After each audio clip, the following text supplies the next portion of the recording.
commencer ce journal, je vous propose de faire le point sur le plus grand bâtiment public jamais construit en Nouvelle-Calédonie.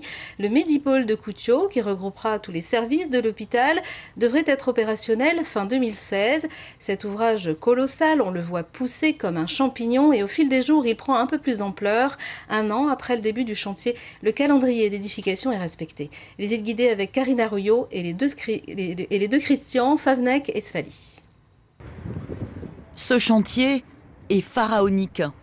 Il est le challenge le plus important à relever pour toutes les entreprises qui travaillent sur le gros œuvre depuis un an, notamment les professionnels locaux. Ils ont dû apprendre et s'adapter à la construction du plus énorme bâtiment public jamais édifié en Calédonie. Sur le gros œuvre, on a quand même un taux de 95% d'emploi et de main-d'œuvre locale qui a été donc employé sur le chantier, ce qui est au-delà même des prévisions que nous avions établies au début. Sur le nombre d'entreprises, on doit être à 80-85%. Il y a véritablement eu de toute façon une contrainte avec le groupement piloté par Vinci d'aller rechercher au plan de la main-d'œuvre et au plan des entreprises très largement localement. 30% déjà sortis de terre, en respectant le calendrier, une satisfaction sans toutefois crier victoire.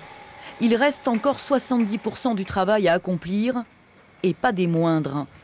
On entre dans la phase des spécificités d'un hôpital, avec dans le jargon la phase des corps d'état technique et secondaire. Imaginez ici des robots qui transporteront nourriture et linge. Observez les moteurs high-tech qui serviront à la ventilation. Dans cet immense espace, 8 blocs opératoires tourneront à plein régime.